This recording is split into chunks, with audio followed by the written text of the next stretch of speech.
Herb Talk number 24 and Autoimmune series number 14. Number 14, y'all. We're moving along in this autoimmune series. I hope that everybody is gaining an awesome amount of knowledge from this series. Um, I'm thinking about turning this series into a book. I think that would be really cool. We'll see. I'll organize it a little bit better, although I do like the order in which we're going in. No, I'll probably just keep it and just turn it into a book. Now, if you're on YouTube, jump on our school account. It's in the description, y'all. Click the link, join the school account. We can talk about whatever on there. If you're seeing this on TikTok, if you're seeing this on YouTube, if you're seeing this on Instagram, on Facebook, wherever you're seeing this, go to the school account and you can join in on the live. Okay? You can join in on the live Herb Talk, y'all. Herb Talk Live. We're going to post it right now. Herb Talk Live.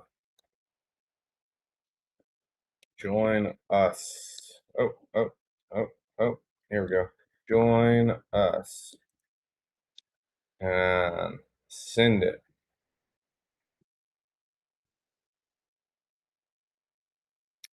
All right. So you can have whatever questions you want to ask. You can throw at me, throw at somebody on here. We've got people that join in here that have some awesome skill sets, do some awesome things, y'all. You are allowed to join and get in here and learn some really cool stuff. So if you're on YouTube, if you see this on something else, join the school lives, y'all. You can get in here and you can win some free stuff. We do a giveaway every single month. We do one giveaway of one item, herbs or something like that. Usually something that we've been talking about through the month, right? We've given away all sorts of stuff thus far. And the last giveaway, we gave away some age rescue formula with some stuff to help with the aging process, you know? This time, I'm not sure what we're going to give away yet, so stay tuned for that. We'll get into this month and see kind of where it leads, and we will see what we'll give away. So I gotta get that out. Okay, so it's been a weird time, y'all, because we're now on Tuesdays rather than Saturday mornings, which I appreciate everybody jumping ship with me. And let me get the raffle going here. I need to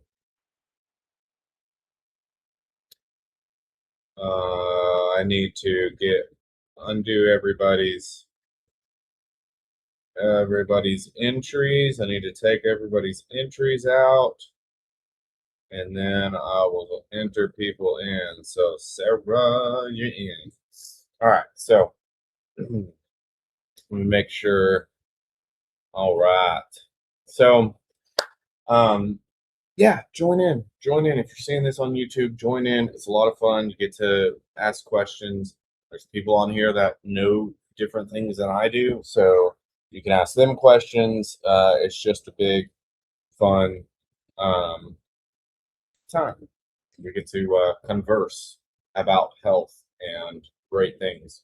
Tonight, I'm drinking an herbal mocktail. This one specifically has the Shilajit, bitters, and with all the different herbs that are in that formula. The mushroom one is right back here, and I'm out of the Shilajit one, but I got to get some more of that.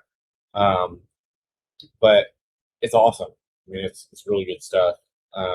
Increased energy, all that kind of stuff that I've noticed from doing it consistently every day. at least one drink a night mixed with that stuff in it, I've been feeling much better. Uh, the other things that are in this, we developed some cough and cold medicine, if you will, Tamiflu type stuff with uh, with sweet gum bark, right? And that's got honey, it's got elderberry in it, it has a bunch of different things um, mixed in with it, and that is also in here. So just some stuff to soothe the throat. There's a lot of throat stuff going around out here, so um, yeah, just keeping up, you know, keeping ahead, basically, making sure we don't get sick out here. So we're jumping into today on week 14 of autoimmune is the microbiome. Um, the microbiome is simply a group of bacteria living in the gut, right? Just bacteria living in the gut, a group, right? It functions as a dynamic organ that interacts continuously with the immune system. And so it also interacts with like the nervous system and the endocrine system, and it helps to regulate immune responses and produces like neurotransmitters. It produces all sorts of stuff, right? So it influences gene expression and metabolizes hormones. Y'all, your microbiome is extremely important um, to have a healthy microbiome because it teaches the immune system what is safe and what is a threat, right? So it supports immune tolerance and reduces unnecessary inflammation. So it helps maintain the integrity of the gut lining. Now, when the microbiome is balanced, it promotes stability across multiple systems. When it is disrupted, immune dysregulation, inflammation often follow, right? This is why the gut is so critical to most and a lot of diseases, right?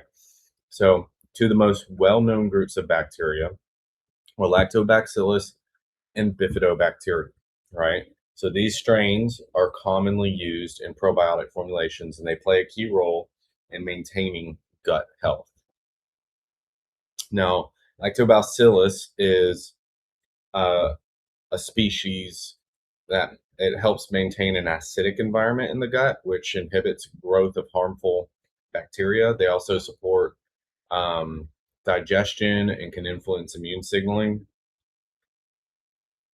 Certain strains help reduce inflammation and improve barrier function. Bifidobacterium is a species that are particularly important for immune regulation, right? So they produce short chain fatty acids. Um, touching my mic. Short chain fatty acids such as butyrate, which can help nourish cells in the gut lining and reduce inflammation. So these bacteria are often reduced in individuals with autoimmune conditions, right? A lot of issues happen with the gut before they happen with the autoimmune disease. A person with a good gut usually doesn't get autoimmune disease, even if they have the genetic factors lined up against them. Okay. End of story, right? A good gut equals no autoimmune disease. Okay. That is critical to understand. A good gut equals no autoimmune disease. Bad gut stacked with genetic factors stacked against you equals autoimmune disease. Basically, that's where it is. Now, to get back to no autoimmune disease, you have to do a little bit of extra, right?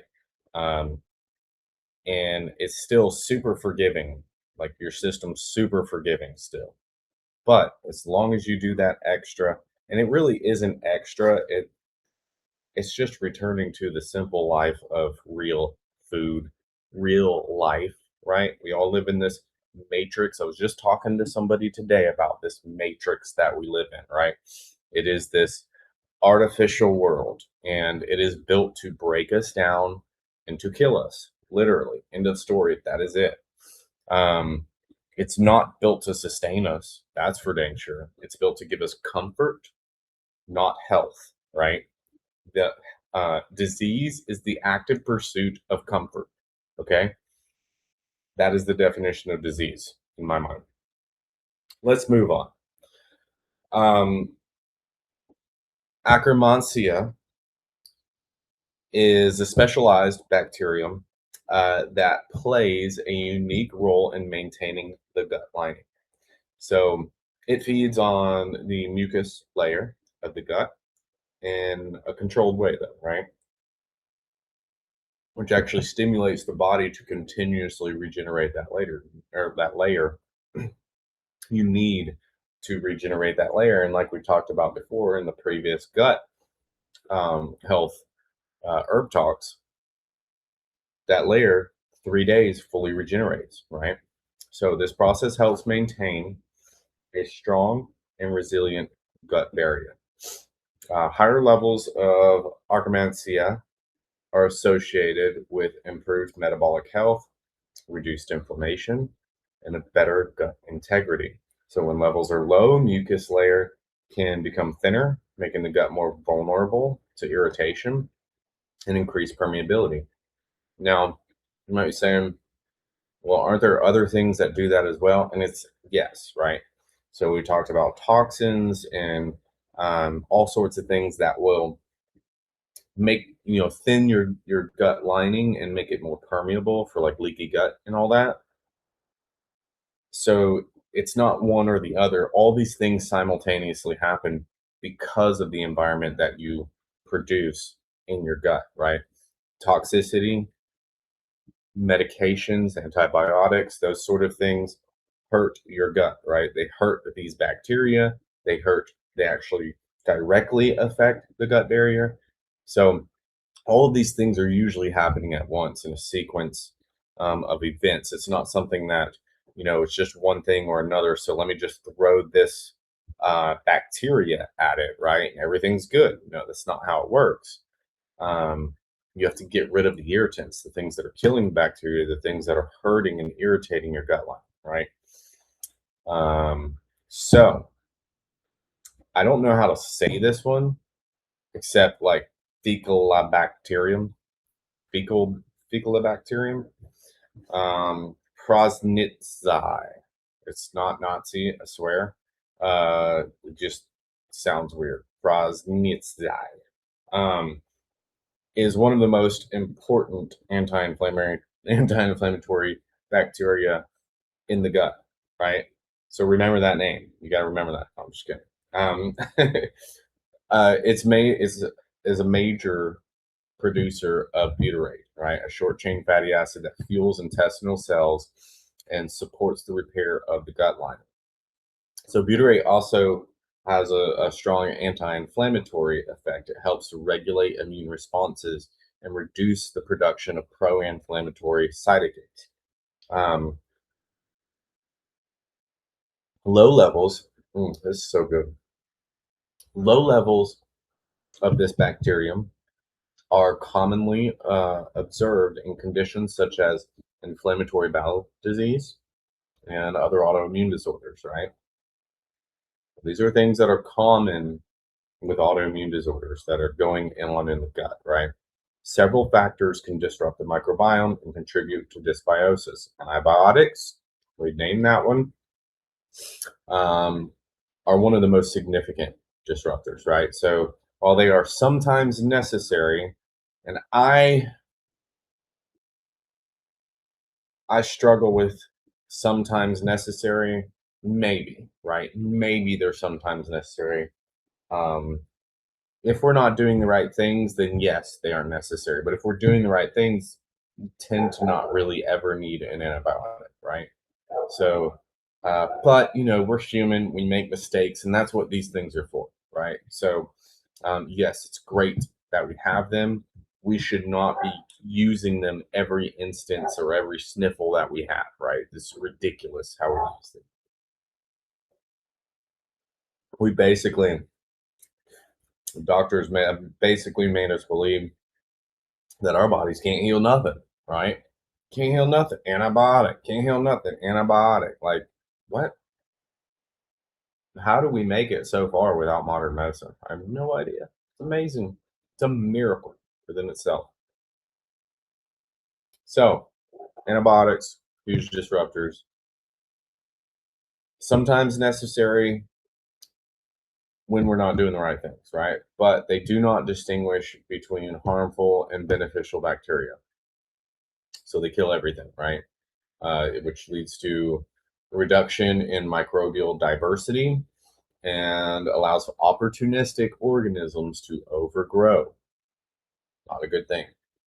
Chronic stress alters your gut motility and reduces digestive function and changes the environment in which bacteria live.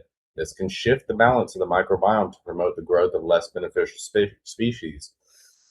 And it can promote those bacteria to flip into bad bacteria and do bad things. Those bacteria can flip to good or bad depending on the environment they are given, just so you know. Processed foods, particularly those high in refined sugars and unhealthy fats. They feed harmful bacteria and reduce diversity of beneficial microbes. They also contribute to inflammation and weaken the gut barrier, right? So soil-based organisms, SBOs, are a category of probiotics. And I think we've talked about these a little bit in one of our herb talks. But SBOs are derived from naturally occurring bacteria found in the soil. These organisms are resilient, are more resilient, right? More resilient than traditional probiotic strains and can survive harsh conditions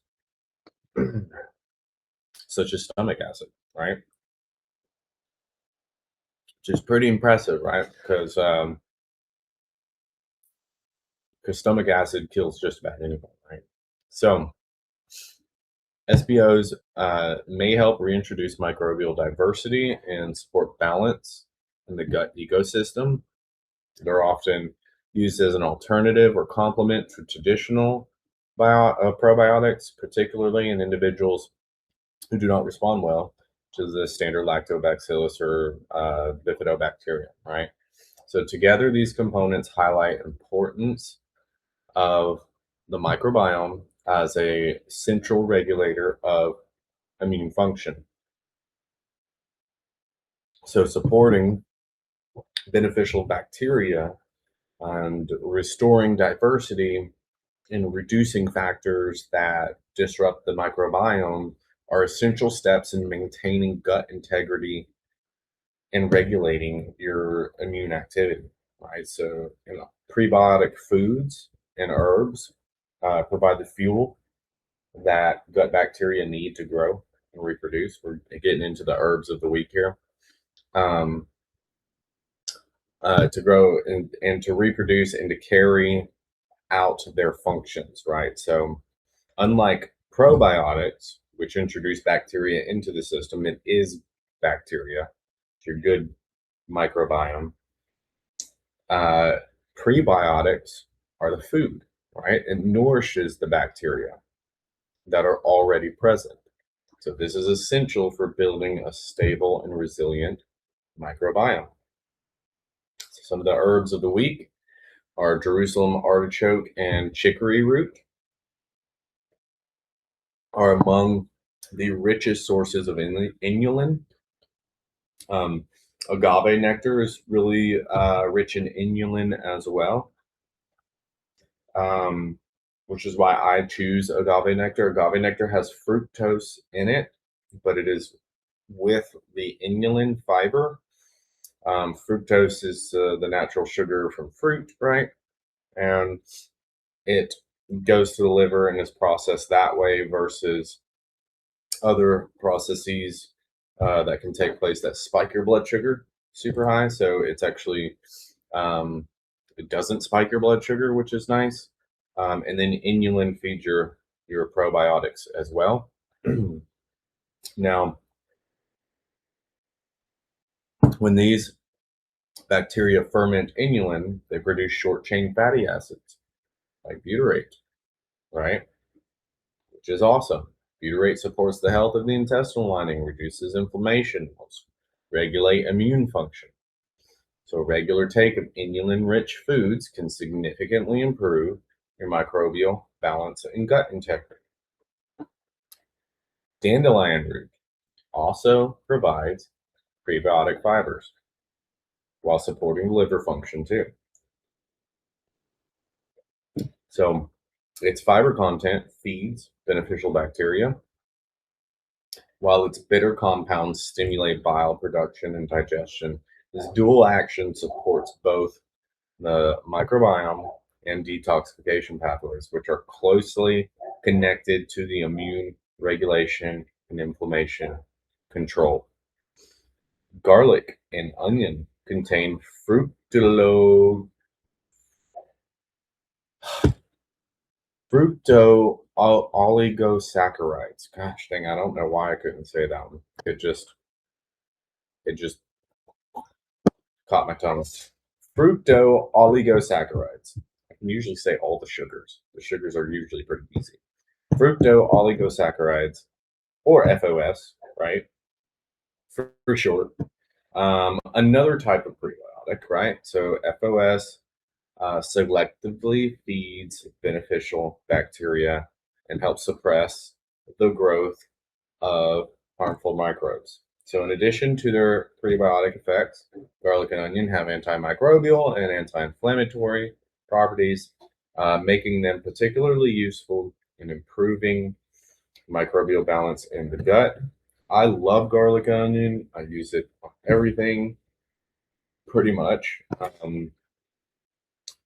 I would just sit there and eat it. Like if you take like fermented um, garlic, which is in like honey or something like that, you just sit there and eat them. It's phenomenal. Now, yes, you will smell like garlic, so hopefully the person you love likes the smell of garlic. But who doesn't like the smell of garlic? I don't know why everybody says it's nasty. I don't know. I love it, so whatever. But I'd rather have garlicky breath than, you know, strep throat coughing all over somebody. So, anyways, slippery elm bark and marshmallow root also provide a different type of prebiotic support through their mucilage content. This gel-like substance not only soothes and protects the gut lining, but also serves as a gentle fuel source for beneficial bacteria. Unlike more fermentable fibers, mucilage is often better tolerated in individuals with sensitive digestive or active digestion or digestive tracts or active inflammation. So, together, these prebiotic foods and herbs support the growth of beneficial microbes, enhance the production of anti-inflammatory compounds, and strengthen the gut barrier, right? But consistently providing fuel for the microbiome, they help restore balance, improve digestion, and support overall immune regulation, right? I'll get to what I'm thinking in a minute. But the concept of the week is that the microbiome health is strongly tied to diversity, right? The greater the variety of beneficial bacteria in the gut, the more stable and resilient the system becomes. One of the most effective ways to build this diversity is through your diet, eating a wide range of plant foods, different types of fibers, different types of polyphenols, different types of nutrients that feed the different bacterial species. Each type of plant supports specific microbes. And the diet is limited, only certain bacteria are nourished. We all seen the limited diets we have, right? and others begin to decline, right? So over time, this reduces microbial diversity and weakens the overall ecosystem. This is why eating according to the seasons is super important as well, because you get that diversity of food, you get that diversity of SBO, soil-borne organisms. You get that diversity of bacteria and that diversity of inulin or fructooligosaccharides. So all those different varieties of fibers and bacteria that are hosted on those plants are extremely important to have in your diet. So eating to the season, it isn't just about what the compounds are that are in it. It has to do with um, the actual get you in here, Robert. All right.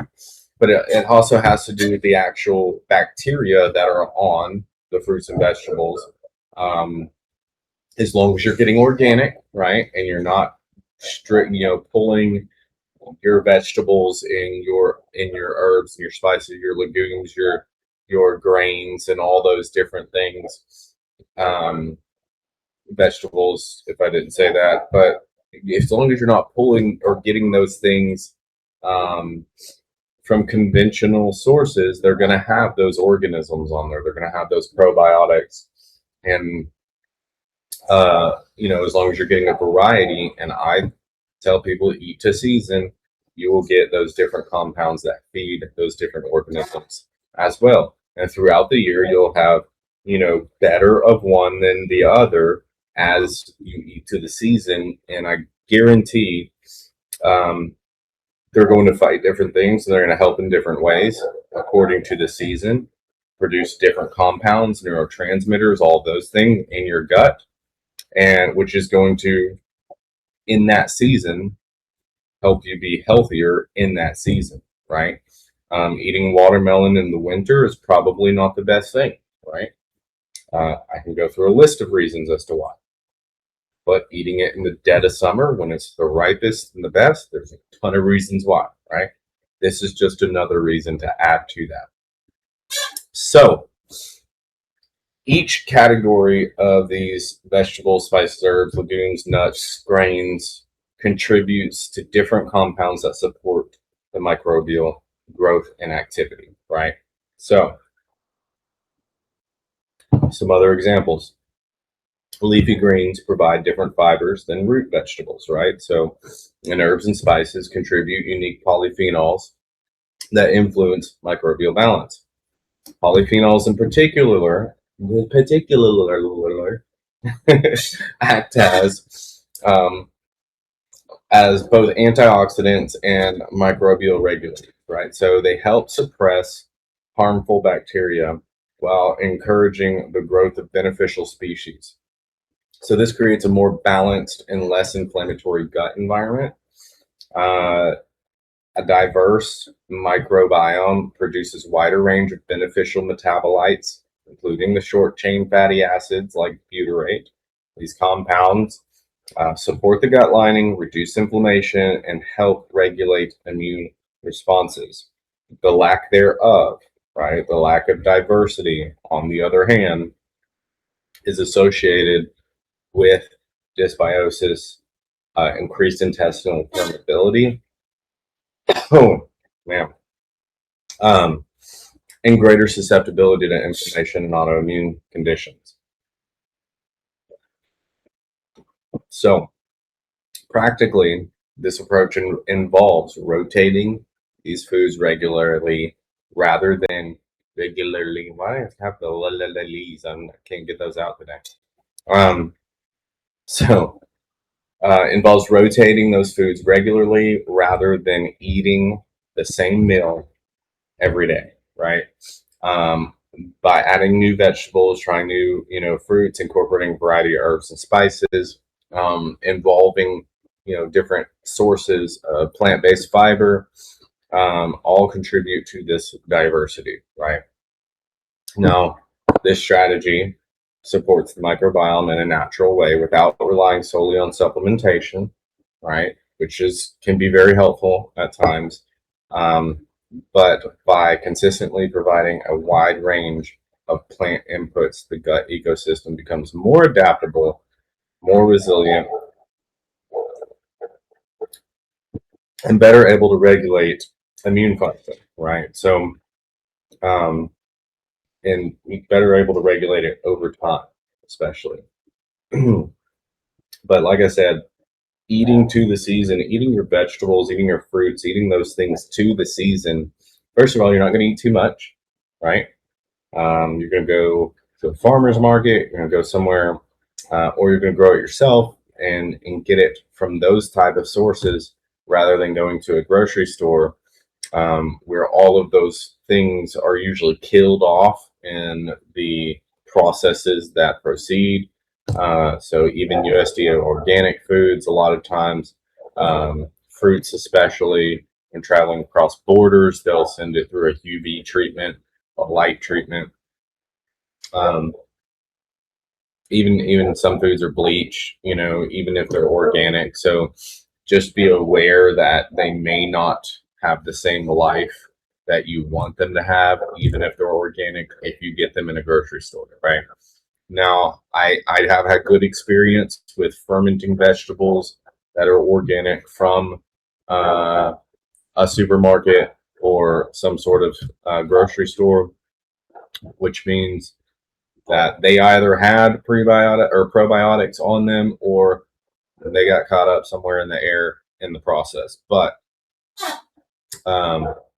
so I have had success with that. So, and you still get a little bit of soil on the organic produce and stuff, which is good. That a little bit of soil means that there's probably life still in it.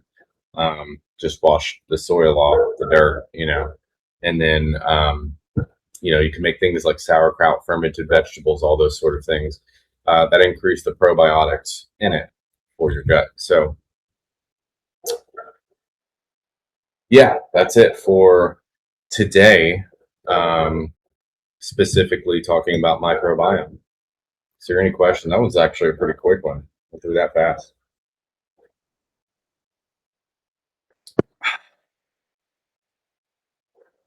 Any questions for the day? This drink is so good. It's so soothing. How's everybody been liking the heat? I don't like it. I'm sweating. 0, period. Hate it. Where's winter? Well, yeah, I don't want winter, but I don't like winter. I'm not a winter guy. It's easier to stay warm than it is to cool off. See, I'm okay with it being really, really hot. I just don't work during the middle of the day. I agree with Robert. Oh man, I'm outnumbered today. Oh, we got another one. Well, that was a good one. I appreciate it, Matt. We'll see you next. Oh, hey, Mom. Yeah. I mean, she got I in just here. happened to remember. Oh, I'm glad Is it is it over? Yeah, I actually went through that one pretty quick. Oh, But dang. it's a really good one. You need to listen to it. It's really Okay. good.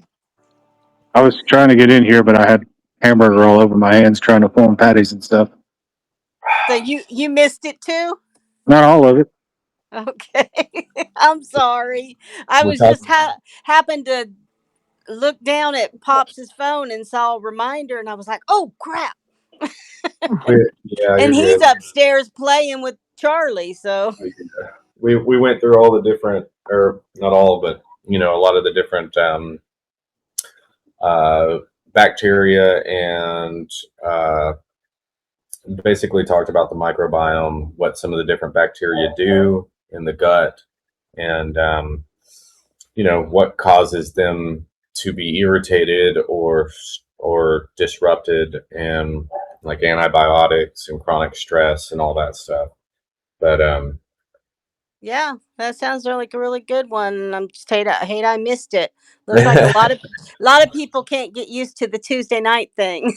Not yet. Yeah, I missed last week on accident. And, yeah, it was like 7:45, and I looked at my phone. And I was like, "Oh crap! I'm supposed to be doing that." That sucks. Maybe we need to move it to 8 o'clock. Yeah, right. Yeah, That's past my bedtime.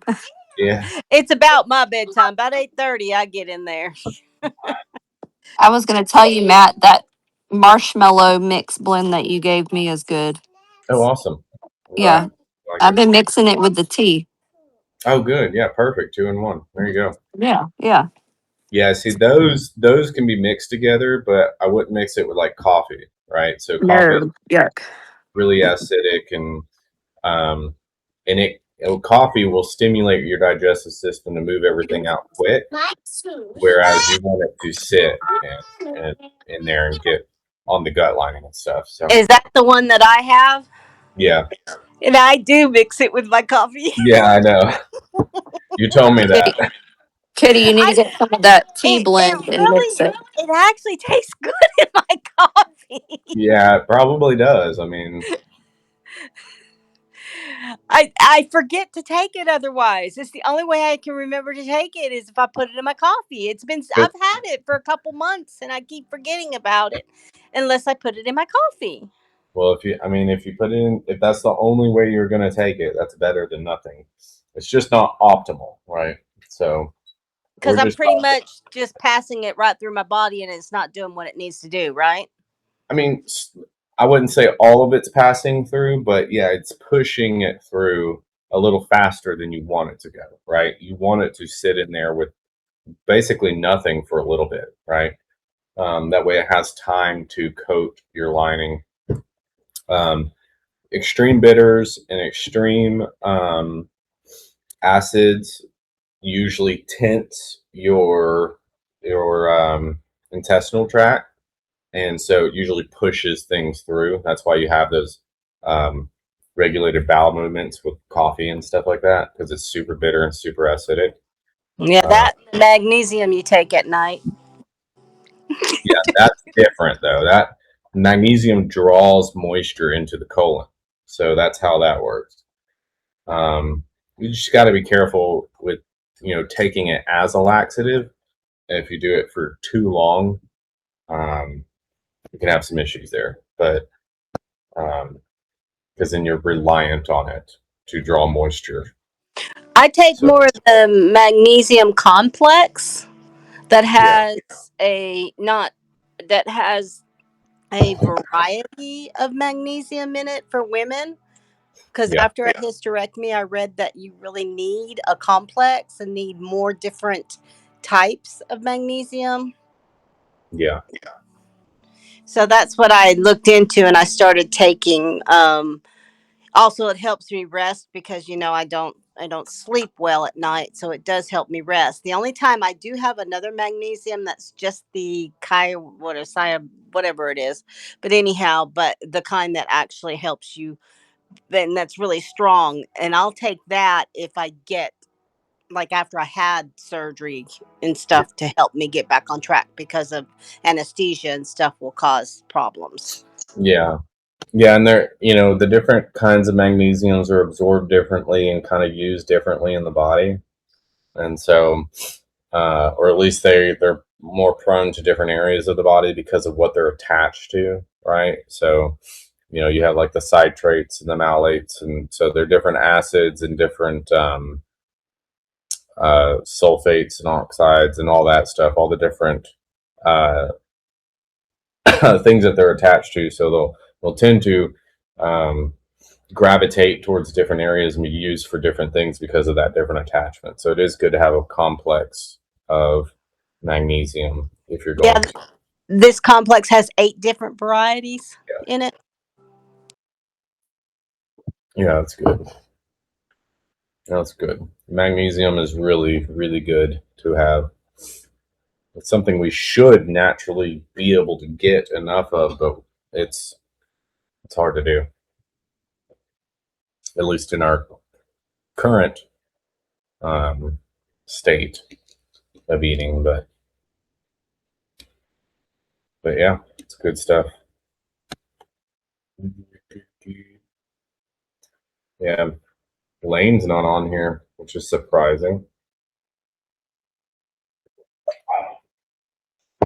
Yeah, she's the one that suggested it Tuesday night. I know. You're going to have to send her a little message. Yeah. We'll have to say something. For sure.